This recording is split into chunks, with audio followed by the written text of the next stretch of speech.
In a hushed corner of the Isle of Skye, where the restless sea laps at ancient sandstone, there lies a landscape that bridges epochs. It is a place where time ripples outward like the waves that now kiss its shoreline. Here, at what is today called Prince Charles's Point, a convergence of prehistory and human history unfolds in the form of fossilized footprints, pressed into ripple-marked rock, preserved for some 167 million years. It began with a subtle observation, strange, worn impressions on the surface of mid-Jurassic sandstone that would lead a team of researchers from the University of Edinburgh down a remarkable path of discovery.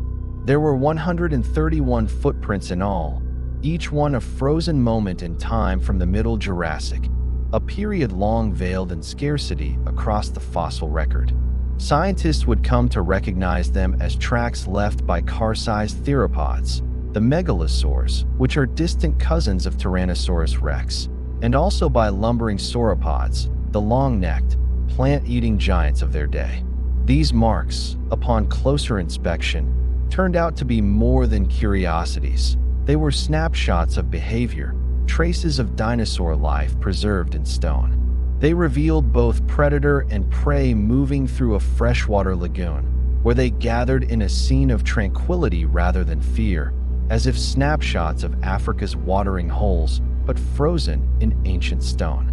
The footprints first came to light nearly 5 years ago, but it was only now that comprehensive analysis, using drones to capture thousands of overlapping photographs that were then processed into detailed 3D digital models, revealed the full extent of the site. The theropod tracks were about 18 inches long, three-toed, complete with claw marks. And pad impressions, the sauropod prints were rounder, larger, sometimes marked by 4 short, stubby toes. Through careful measurement of stride lengths and track sizes, scientists estimated that the theropods were jogging at about 5 miles per hour, roughly the pace of a human jog, while the immense sauropods plodded along at a more leisurely 1.5 miles per hour, apparently unburdened by predators. In this, they offered a rare behavioral glimpse into a poorly known interval of dinosaur evolution, the Middle Jurassic, sometimes called a dark age for fossils. Yet here, in this remote Scottish bay, the dinosaurs paused, lingered, may have sipped from the lagoon, and left their footprints behind in the soft, rippling mud, later sealed in stone. The drama intensified when researchers realized that this shoreline held another story, one written not by prehistoric creatures, but by Bonnie Prince Charlie, the young pretender whose flight across the island in 1746 may well have taken him across this very ground. As he fled government troops, disguised as a maid, to escape capture, he perhaps trod upon imprints laid down by creatures that walked the earth tens of millions of years before humans existed. It is tempting to imagine him gazing down at those strange, prehistoric hollows in the sandstone and wondering what they might be. For Steve Bruzat, professor of paleontology at the University of Edinburgh, that collision of narratives has a haunting poignancy. In the same moment that Bonnie Prince Charlie fled for his life, dinosaurs, long gone from the earth, were equally absent, yet their marks survived, immortalized in rock. In that sense, the site becomes a palimpsest, layers of history overwritten yet visible, prehistoric and historic narratives layered in the same landscape. The scientific importance of the footprints rests on more than just their age. They were preserved in situ within the Trotternish Peninsula's Middle Jurassic strata, an interval of Earth's deep history that is poorly represented in the global fossil record. Comparable finds, tracks, bones, fossilized remains, are rare, yet Skye, it turns out, has more to tell. The island has become a hotspot of Jurassic paleontology with discoveries ranging from isolated footprints to bones of early theropods, sauropods, and armored thyreophorans. Not to mention the most complete dinosaur skeleton found in Scotland so far, a pony-sized ornithopod recovered near Elgall that dates to roughly the same time period. But at Prince Charles's Point, what was most extraordinary was the richness of the track site, the mingling of carnivores and herbivores in one snapshot. The team used drones to capture thousands of overlapping photographs, meticulously building 3D models that allowed for detailed analysis of each track. From these reconstructions, researchers could track stride lengths, gait patterns, relative sizes, and reconstruct behaviors. Some tracks intersected, some layered atop others, and some showed what appeared to be thermop presence in a sauropod's own footsteps. Yet, not all was serene. The shoreline where these tracks lie is exposed to erosion, battered by waves and weather. The sandstone platforms are unmoving, too large to remove or protect, and thus vulnerable to gradual loss. As such, there is urgency in documenting, preserving digitally, interpreting the data before time, tides, and erosion erase what remains. And still, the site has surprises yet to yield. Scientists suspect more tracks remain hidden, undiscovered in rock, awaiting exposure. In the broader paleontological context, the discovery offers a narrative of coexistence, a window into a world where predators and prey aligned in proximity, perhaps drawn to the same watering hole just as deer and wolves do today, sharing a fragile moment at the edge of common necessity. It invites us to reflect on the deep pre-human past that underlays our world, on how the Earth's surface holds memory, each footprint a call to the imagination.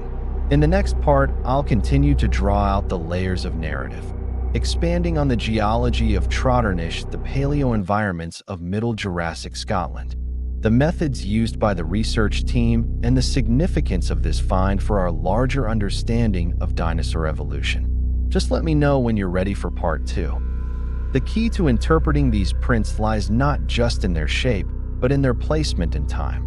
The Middle Jurassic was a crucible of change. Dinosaurs had already risen to dominance, but the great lineages we know from later, the Tyrannosaurs, the giant sauropods, the raptors, were still in formative stages. The megalosaurs that left these sky tracks were apex predators of their day, their lineage destined to give rise to more specialized hunters, including the infamous T. rex tens of millions of years later. They were not as massive as their late Cretaceous descendants, but they were formidable, powerful jaws, claws built for gripping, and an agility that belied their size. Every print in the sandstone is a whisper from this evolutionary story. The sauropods here also represent a transitional phase. By the Middle Jurassic, sauropods had already evolved long necks and immense bodies, but the truly colossal titans of the Cretaceous were still to come. Their sky ancestors were large, likely 40 to 50 feet long, but lighter built, moving in coordinated groups across the tidal flats. Some trackways suggest juveniles alongside adults, indicating possible parental care or at least group cohesion. This is significant because social behavior in dinosaurs is still debated. Footprints offer one of the few tangible pieces of evidence we have. The setting itself, coastal lagoon, tidal flats, and freshwater channels, speaks to the adaptability of these animals. Many imagine dinosaurs only in dry plains or lush forests, but these were creatures capable of exploiting varied environments.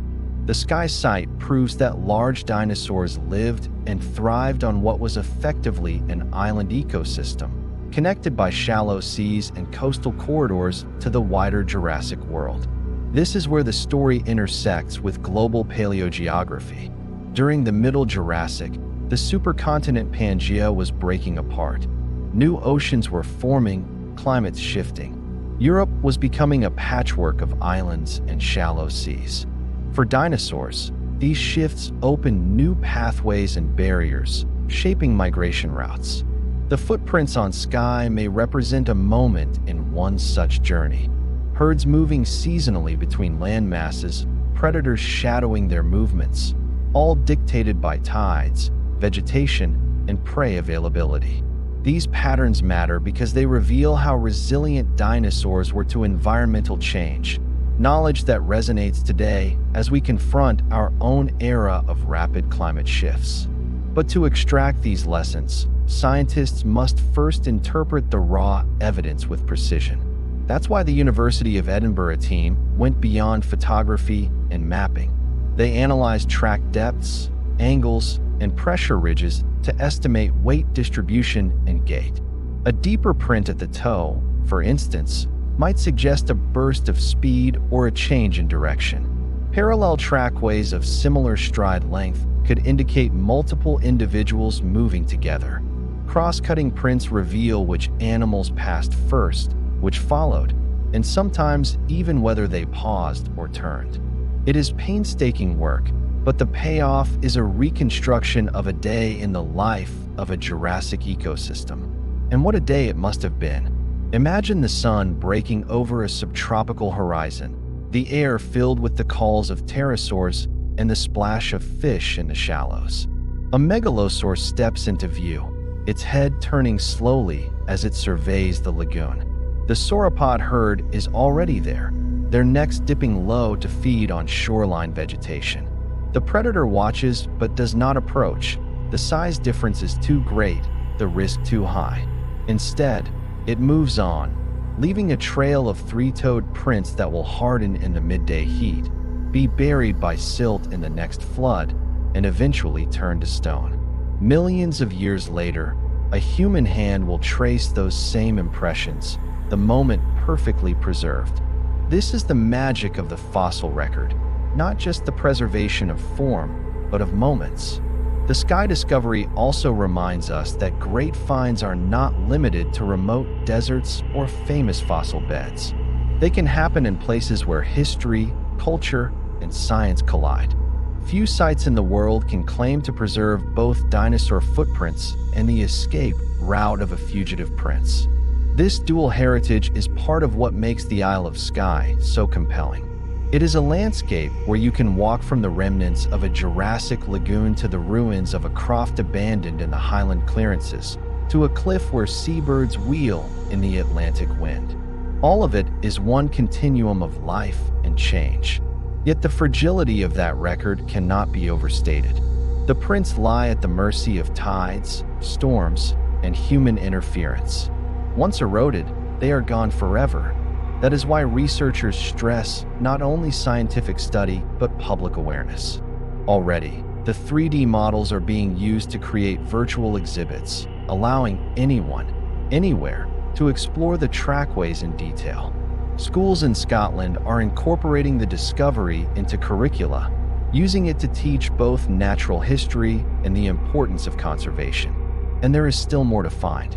The Trotternish Peninsula has other exposures of Middle Jurassic rock, some accessible only by boat or after long hikes across rugged terrain. Each may hold more footprints, more bones, more pieces of the puzzle. In this way, the Isle of Skye is not just a snapshot. It is an unfolding chapter in our understanding of life's deep past. In the end, the story of the Skye footprints is about connection, between predator and prey, between land and sea, between ancient and modern worlds. It is about the threads that bind a megalosaur's stride to a prince's hurried flight, a herd's slow migration to a researcher's careful measurement. And it is a reminder that beneath our feet lies a record of worlds we can barely imagine, worlds that, for all their distance and time, still speak to us in stone.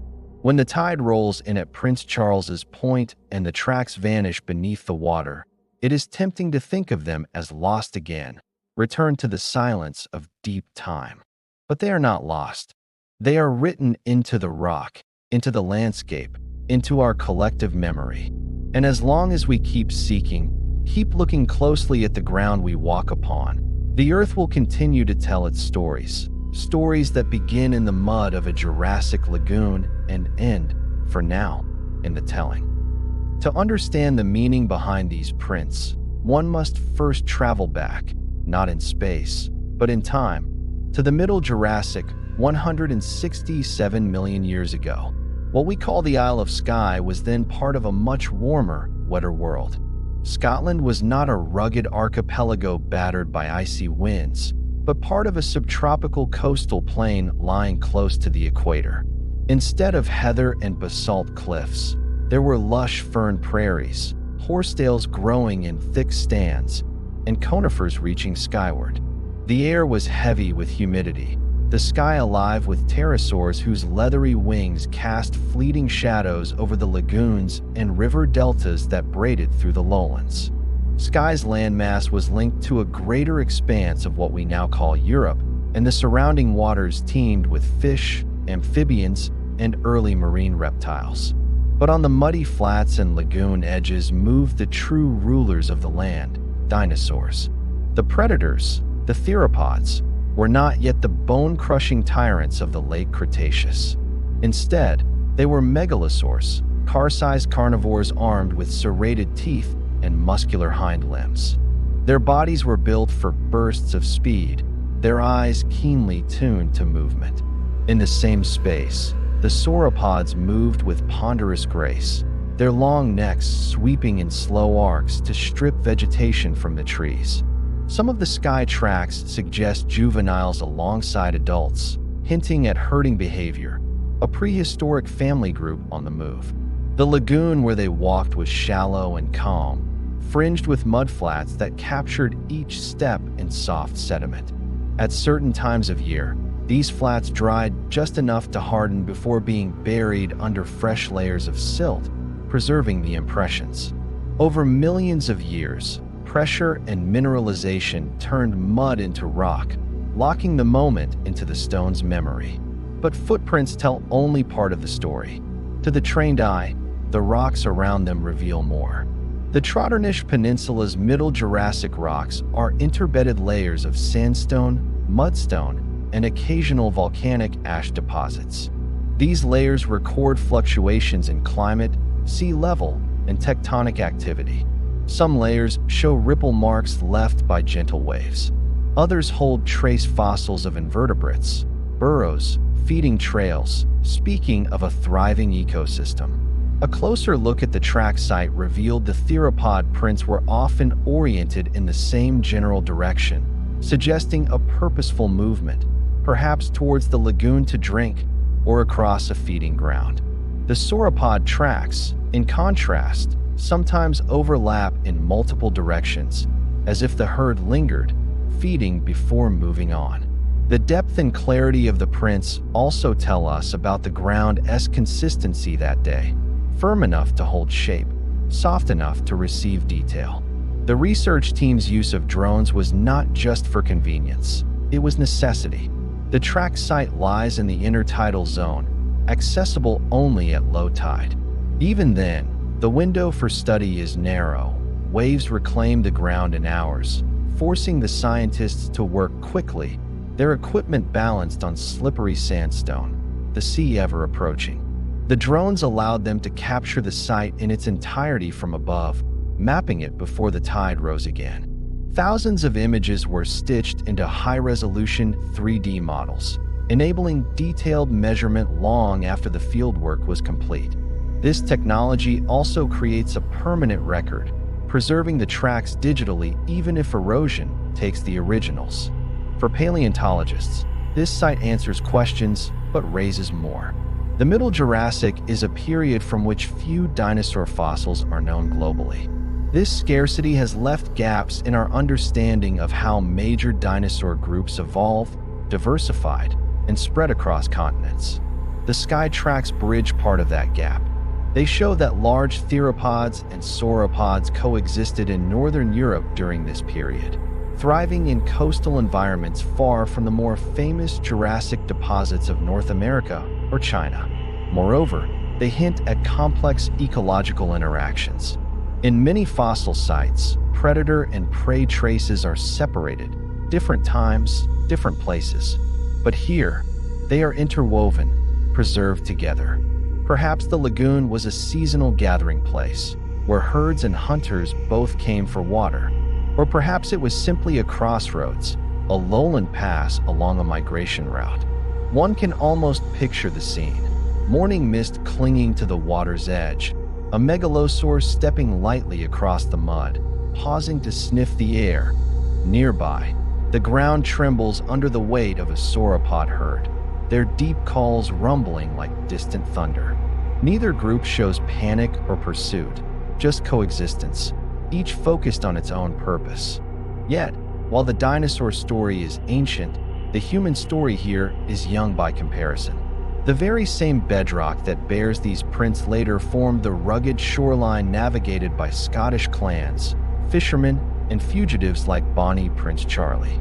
It is an uncanny overlap, one that reminds us how landscapes carry memories, each era layering over the next without erasing it. When researchers stand on those rocks today, they are, in effect, standing in two worlds at once. The Jurassic and the Jacobite Rebellion, separated by millions of years but united in geography. And here lies one of the more poetic truths of paleontology. We do not just study bones or tracks. We study the stage on which life has unfolded for hundreds of millions of years. Skye's stage is still here, the curtain never truly closing. But the urgency remains. Storm surges grow stronger with climate change. The very tides that once preserved these prints now threaten them. Waves undercut the sandstone. Frost cracks it in winter. Each year, more detail is lost.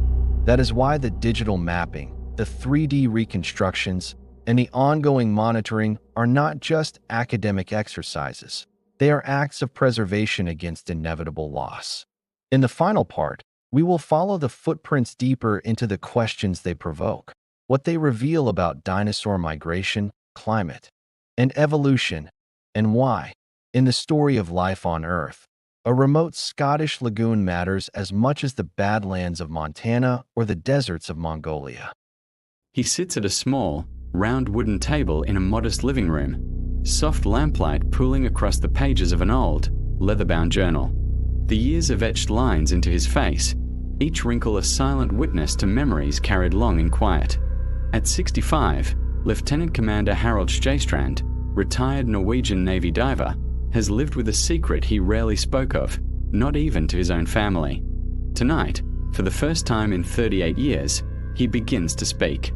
He lifts the pen to paper, his hand trembling, and as the ink flows, so too does a story buried beneath decades of grief, duty, and guilt. He doesn't begin with the words, "I remember." He pauses, breathes, and then the memories surface as if drawn by the tide. The sub-zero depths, the bloated shapes drifting at the edge of twilight, the muffled crackle in his radio, the order he couldn't refuse. He writes of Operation Heaven, a midnight mission in early February 1987, when he was tasked alongside two crewmates to recover a naval drone that had plummeted into the icy currents off the coast of Troms. The sea was calm that night, the moonlight fractured into silver shards on the waves. It seems peaceful now, but in the dark of the Arctic waters, they were beneath a thin layer of sky and all the silence that stretched beyond it.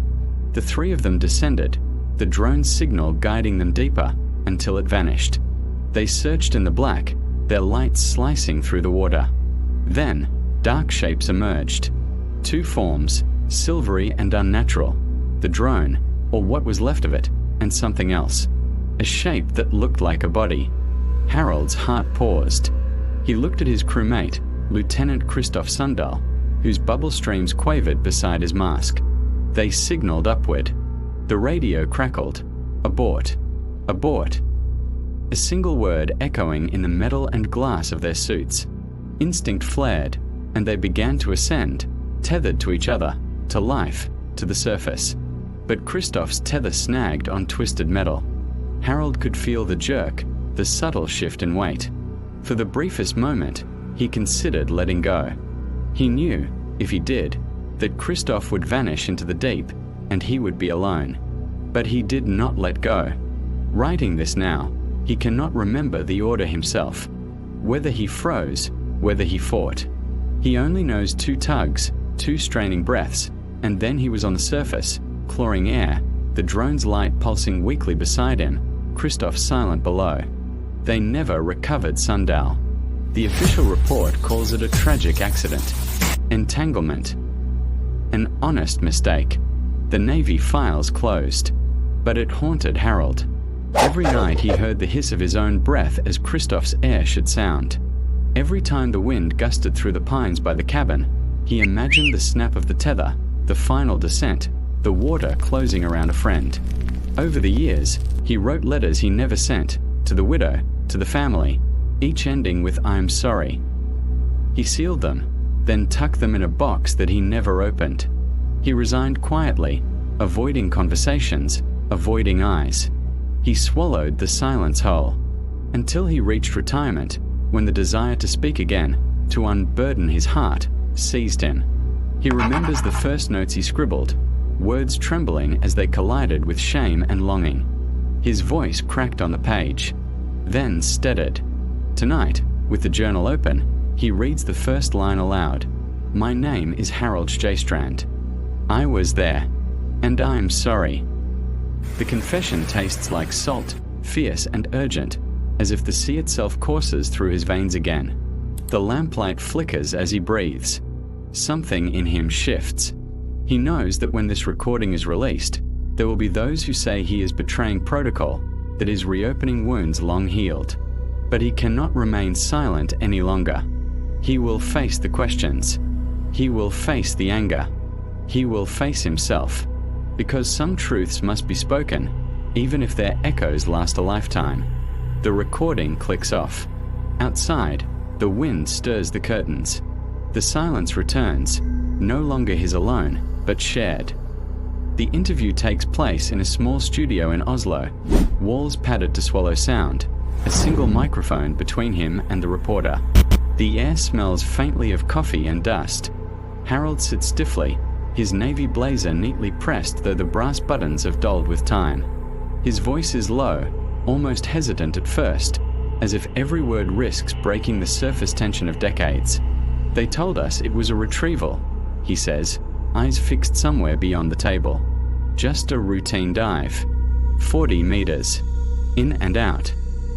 He pauses, swallows, and his knuckles whiten against the coffee cup. But it was never routine. The reporter leans in. "What do you mean?" Harold's gaze sharpens, pulling her into a memory. February 1987. The temperature barely above -10. The sea steaming faintly in the morning light like the breath of some vast creature.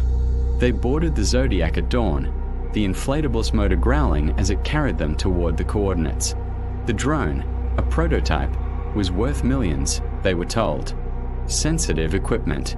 National security. Failure wasn't an option.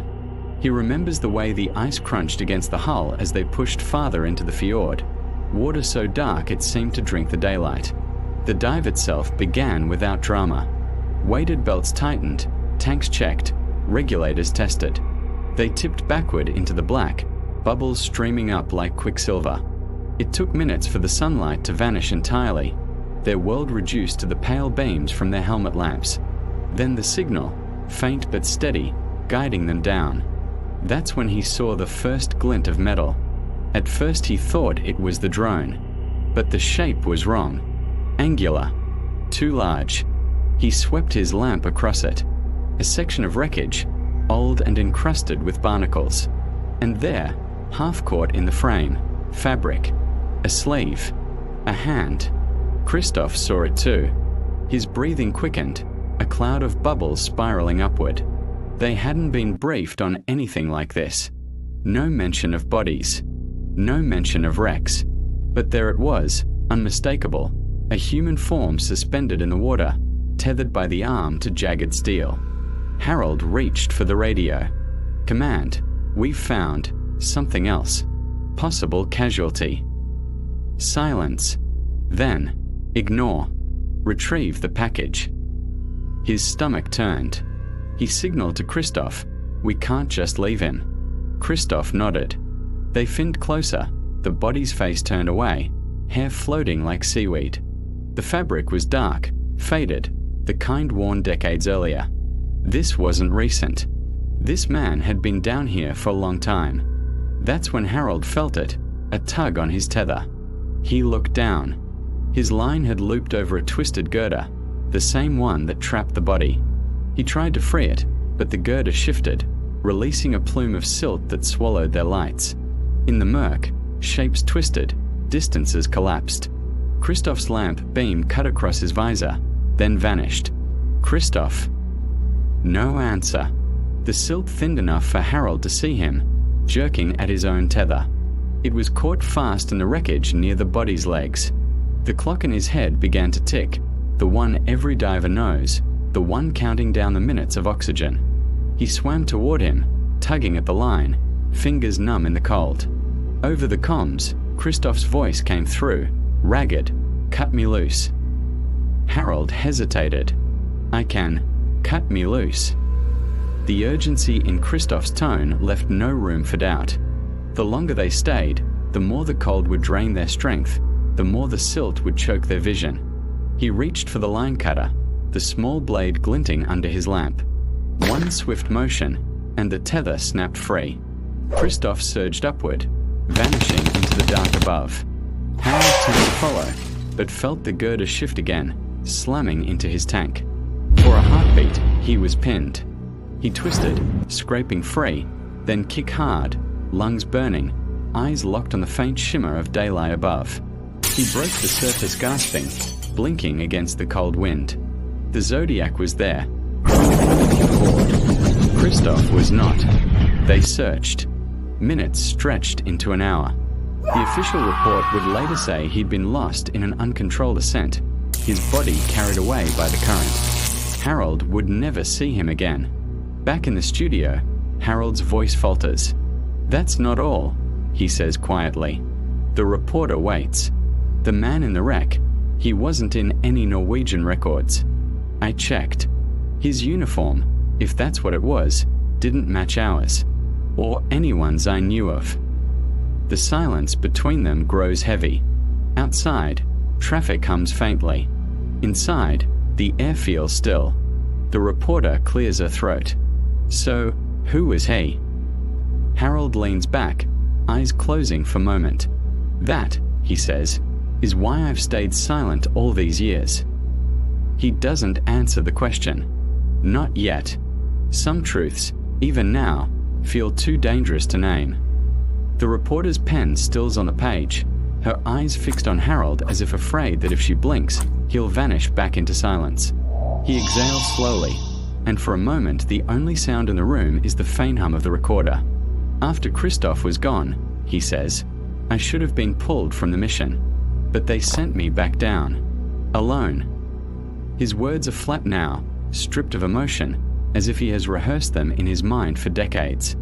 "I went back to the wreck to finish what they called my objective." The drone was lodged against part of the twisted frame, wedged in tight.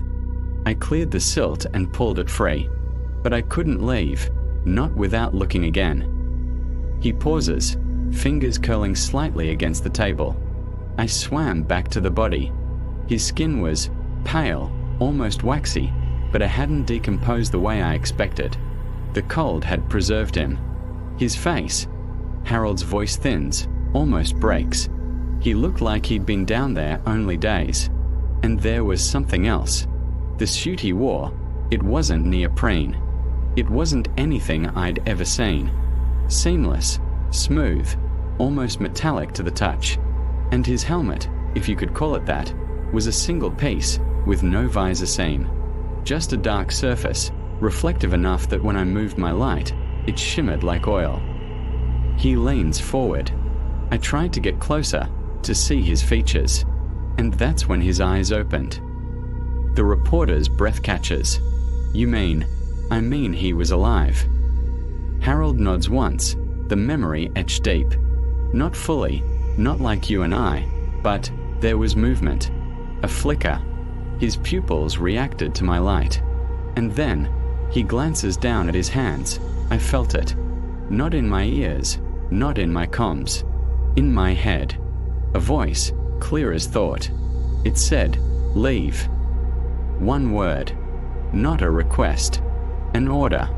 My chest tightened, like the water itself wanted me gone.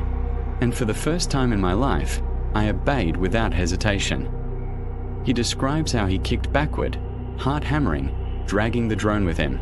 How, as he ascended, the silt rose again, and the body, no, the man, disappeared into shadow. When he broke the surface, they pulled the drone aboard and immediately wrapped it in a top. He started to tell them what he'd seen, but an officer he didn't recognize, no rank, no name tag, stepped in and told him to shut his mouth. "Need to know," the man said. "And you don't." That night, Harold was flown to a debriefing facility near Bergen. The questions were cold, precise. Did he touch the body? Did it touch him? Did it speak? He lied, saying no to the last. The man across the table wrote something down, closed the file, and told him he was free to go, but that he would never discuss this with anyone, not even his commanding officer. And if he did, there would be consequences. Over the years, the warning became a part of him. He tried to push the memory down, bury it beneath routine, work, family life, but it never left. Sometimes, late at night, he'd wake up gasping, the word leave ringing in his skull. Sometimes he'd dream of the helmet's black surface, the faint ripple like oil under sunlight. Sometimes he'd hear Christoph's voice again, urging him to cut him loose. Decades passed. And then, a year ago, Harold's doctors gave him news. Cancer, advanced. Months to live. The weight of silence became unbearable. "I realized," he tells the reporter, "I didn't want to take this with me. Someone had to know. Not just for me, for Christoph, too. Whatever we found down there, whatever they took from the sea, it wasn't meant to be hidden." The reporter shifts uneasily. "Do you think he was human?" Harold's gaze holds hers, unblinking. "I don't know. I know he looked human. But the suit, the helmet, the voice in my head," he shakes his head. "If he was human, he wasn't from our time. Maybe not from our world." He leans back, the effort of speaking weighing on him. "I've thought about that order, leave. And I've wondered, did he mean leave him in peace? Leave the wreck alone? Or did he mean leave this place entirely? This planet?" The recorder clicks softly as it reaches the end of its tape. Neither of them moves to restart it. Outside, the Oslo evening has darkened, the city lights flickering like distant buoys. Harold stands slowly, his joints stiff, his breath shallow. He extends his hand. The reporter shakes it, her mind racing, questions swirling that she knows will never have answers. He leaves the studio without another word, disappearing into the night. Weeks later, the reporter publishes the interview, heavily edited, omitting the most unbelievable parts. But she keeps a full copy in a locked drawer. And on some nights, when the wind rattles the glass, she thinks about the man in the wreck, preserved by the Arctic cold, eyes opening in the deep. Somewhere, beneath those black waters, he may still be waiting. And if his order was a warning, she wonders, what happens if we don't obey?